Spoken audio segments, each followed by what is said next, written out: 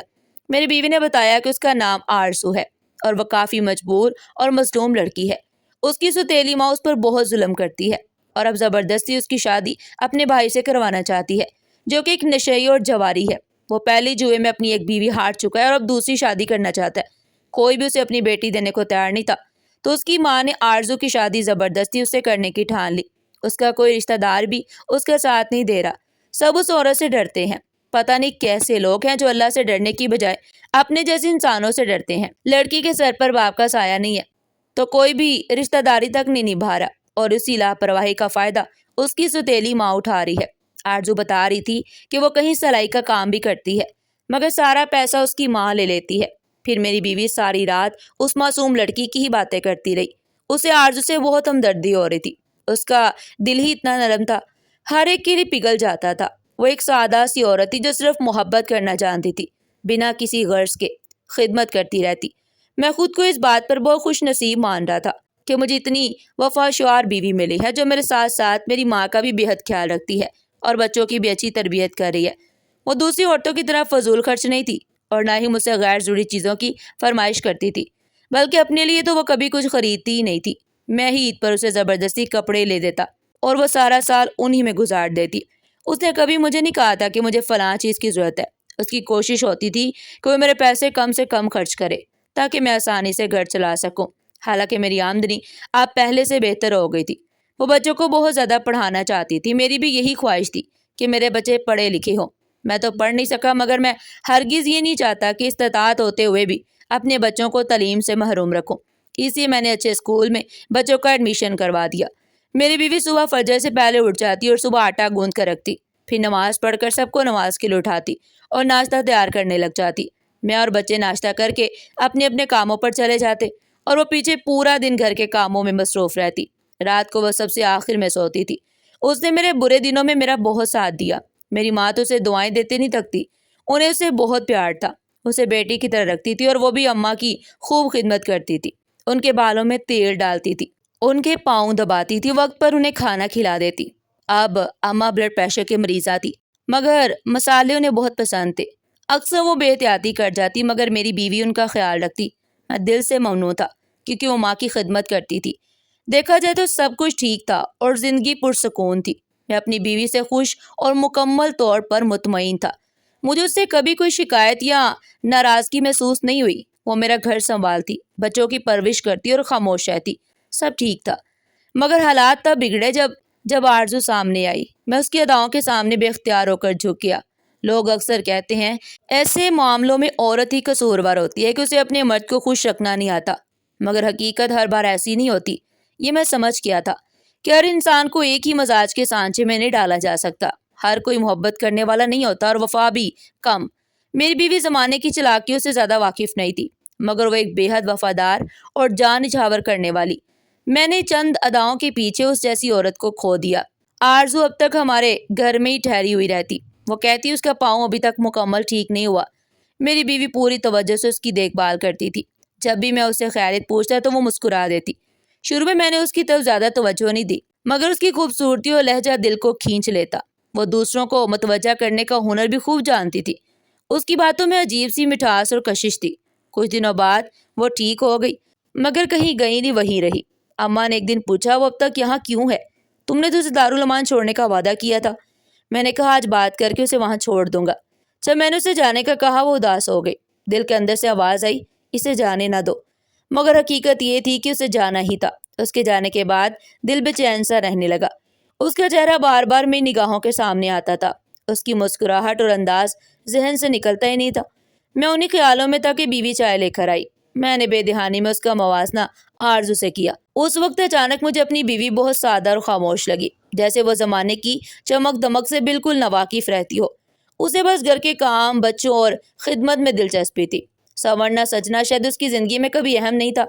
اس سمے وہ مجھے عجیب حد تک پھیکی محسوس ہوئی۔ مجھے ایک پل بھی یہ خیال نہیں آیا کہ قصور میرا ہے۔ میں نے کبھی اسے سنورنے یا بدلنے کی خواہش نہیں بتائی۔ اس نے اپنی جوانی کے خوبصورت دن گھر بنانے میں گزار دیے اور میں چند لمحوں میں اس کی قربانیاں بھول بیٹھا۔ میں نے اسے کبھی کھل کر محبت کا احساس نہیں دیا، پھر بھی وہ خاموشی سے میرا گھر سنبھالتی رہی۔ ہمیشہ میں اکثر اس پر بلا وجہ غصہ کرنے لگا تھا۔ ان دنوں مجھے سمجھ نہیں آتا تھا وہ خود کو بدلتی کیوں نہیں۔ ایک دن اچانک ہمارے دروازے پر زور زور دستک ہوئی۔ میں گھبرا کر دروازے کی طرف تیزی سے بڑھ گیا۔ دروازہ کھولا تو سامنے آرزو کھڑی دکھائی دی۔ مجھے اسے دیکھتے ہی میرے چہرے پر عجیب سی خوشی آئی۔ میری ماں نے میرے چہرے کے بدلتے رنگ فوراً محسوس کیے۔ آرزو رو رو کر بے حد پریشان اور کمزور لگ رہی تھی۔ میں فوراً اسے اندر لے آیا اور کرسی پر بٹھا دیا تھا۔ میری بیوی نے اسے پانی دیا اور دلاسا بھی دیا۔ کچھ دیر بعد اس کے حواس قدرے بحال ہوئے۔ اس نے بتایا دارالامان میں اس کی تلاش ہوئی تھی۔ اس کی سوتیلی ماں اور بھائی وہاں پہنچ گئے تھے۔ اسے زبردستی واپس لے جانے کی کوشش کر رہے تھے۔ بڑی مشکل سے وہ وہاں سے بھاگ کر یہاں آئی ہے۔ اس کی آنکھوں میں آنسو دیکھ کر دل پگھل گیا۔ میرا جی چاہا اس کے آنسو ہاتھوں سے صاف کر دوں۔ اسی لمحے میں نے فیصلہ کر لیا کہ وہ یہیں رہے گی۔ میری بیوی نے اس فیصلے پر کوئی اعتراض نہیں کیا، مگر میری ماں نے اس پر سخت ناراضگی ظاہر کی۔ انہوں نے کہا گھر میں اجنبی عورت رکھنا مناسب نہیں، مگر میں ضد پر قائم رہا اور بات نہیں مانی۔ میں نے صاف کہا کہ اب آرزو یہی ہمارے ساتھ رہے گی۔ پہلی مرتبہ میری بیوی نے بھی مجھ سے ناراضگی دکھائی، مگر میں نے کسی کی بات سننے سے انکار کر دیا۔ میرے دل میں اب آرزو کے لیے جگہ بن چکی تھی۔ آرزو کے ساتھ رہتے ہوئے میں اپنی بیوی سے دور ہوتا گیا۔ میری زندگی کا محور اب مکمل طور پر آرزو بن گیا۔ میں نے سب کی پرواہ کرنا چھوڑ دی۔ بچوں سمیت بچے بھی اب مجھ سے خفا رہنے لگے تھے۔ میں آرزو کو الزامات دیتے ہوئے اپنی بیوی کو قصوروار ٹھہرایا۔ آرزو سب سے فائدہ اٹھاتی اور مجھ سے مزید قریب ہوتی گئی۔ یوں 1 سال گزرا اور آرزو میرے دل میں بسی رہی۔ پھر ایک دن اعلان کیا کہ میں آرزو سے شادی کر رہا ہوں۔ سب لوگ حیران رہ گئے اور میں الگ گھر کرائے پر لے آیا۔ آرزو سے شادی کے بعد 2 مہینے گزرے تو کہا میں اپنی پہلی بیوی کو طلاق دے دوں، یہ ضروری ہے۔ یہ فیصلہ میرے لیے مشکل تھا، مگر آرزو نے دباؤ بڑھایا۔ میں نے آرزو کی باتوں میں آ کر طلاق دے دی۔ میری ماں یہ صدمہ برداشت نہ کر سکی اور وفات پا گئی۔ میں نے بچوں اور سابقہ بیوی کو اسی گھر میں رکھا۔ آرزو شادی کے بعد حقیقت پر آشکار ہوئی، مگر بہت دیر ہو چکی تھی۔ آرزو گھر سنبھالنا نہیں جانتی تھی، بس خود کو سنوارتی رہی۔ میں نے اندازہ کیا کہ وہ مردوں کے دل بہلانے کی ماہر تھی۔ پڑوس کے مرد اور دکاندار اسے ہنستے مسکراتے باتیں کرتے۔ شروع میں نظر انداز کیا، مگر بعد میں احساس ہوا کہ یہ بہت خطرناک ہے۔ محلے والے مجھے محلہ چھوڑنے کا کہنے لگے، سختی سے۔ جب میں نے آرزو پر سختی کی، اس کی زبان کھل گئی۔ وہ مجھے الزام دیتی کہ پہلے اپنے گریبان میں جھانکے، اپنی بیوی ہوتے ہوئے دوسری عورت پر نظر رکھی تھی۔ یہ مسئلہ دوسری شادی کا نہیں بلکہ تعلق بڑھانے کا تھا۔ اب میں سب کچھ اپنے ہاتھوں سے کھو چکا تھا اور پچھتاتا تھا۔ ایک دن آرزو کو کسی مرد کے ساتھ تعلق بڑھاتے ہوئے پکڑ لیا۔ تب پہلی بیوی کی وفاداری یاد آ گئی اور دل ٹوٹ گیا۔ محلے والے مجھے پکڑ پکڑ کر ڈانٹتے کہ مرد ہوتے ہوئے ناکام رہے ہو۔ آرزو جھوٹ بولتی آئی تھی، اس کا کریکٹر ٹھیک نہیں تھا۔ گھر والوں کی سختی سے وہ بھاگ کر آئی تھی اور میں نے اس کو قبول کیا۔ آج میں اکیلا ہوں، تنہائی اور پچھتاوے کے سوا میرے پاس کچھ نہیں ہے۔ ناظرین، آپ کو آج کی یہ کہانی کیسی لگی؟ کمنٹ سیکشن میں اپنی قیمتی رائے کا اظہار ضرور کیجیے گا۔ اس طرح کی مزید سبق آموز کہانیاں سننے کے لیے چینل کو سبسکرائب کریں، ویڈیو کو لائک کریں اور زیادہ سے زیادہ شیئر کریں۔ پھر ملتے ہیں ایک نئی اور سبق آموز کہانی کے ساتھ۔ تب تک کے لیے اللہ حافظ۔